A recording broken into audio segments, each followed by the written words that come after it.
Hello जी, नमस्ते। आज कक्षा 9 की रसायन विज्ञान का पहला चैप्टर मैं आप सबको पढ़ाऊंगा, जिसमें पहली परिभाषा है संयोजकता, अर्थात संयोजकता को परिभाषित कीजिए।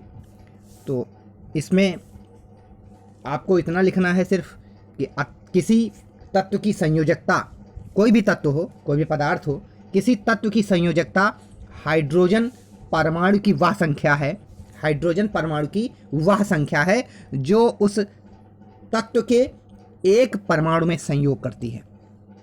अर्थात कि किसी तत्व, कोई भी तत्व हो, उसकी संयोजकता हाइड्रोजन परमाणु की उस संख्या पर निर्भर करती है, या वह संख्या है जो उस तत्व के एक परमाणु से संयोग करती है।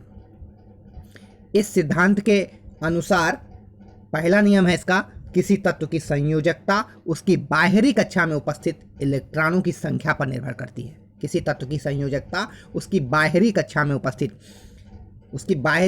उपस्थित इलेक्ट्रॉनों की संख्या पर निर्भर होती है। इसलिए ये इलेक्ट्रॉन संयोजी इलेक्ट्रॉन भी कहलाते हैं। दूसरा, अक्रिय गैसों का इलेक्ट्रॉनिक विन्यास बहुत ही स्थायी होता है।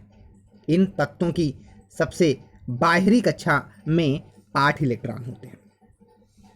यह एक स्थायी व्यवस्था है। ऐसी व्यवस्था के कारण ही अक्रिय गैस तत्व निष्क्रिय होते हैं। तीसरा, जिन तत्वों के बाह्य कोश में 8 इलेक्ट्रॉन नहीं हैं, वे रासायनिक संयोग द्वारा अपने निकट के अक्रिय गैस तत्व की स्थायी अष्टक संरचना को प्राप्त करने का प्रयत्न करते हैं।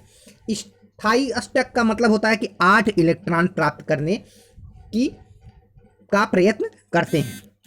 नेक्स्ट, तत्वों के परमाणुओं का संयोग निम्नलिखित 3 प्रकार से होता है। नंबर 1, एक तत्व के परमाणु से दूसरे तत्व के परमाणु को इलेक्ट्रॉन ले या देकर।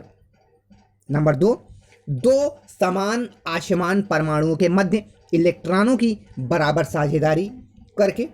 नंबर 3, एक परमाणु के इलेक्ट्रॉन के एकांकी युग्म की 2 परमाणुओं के मध्य परस्पर साझेदारी करके।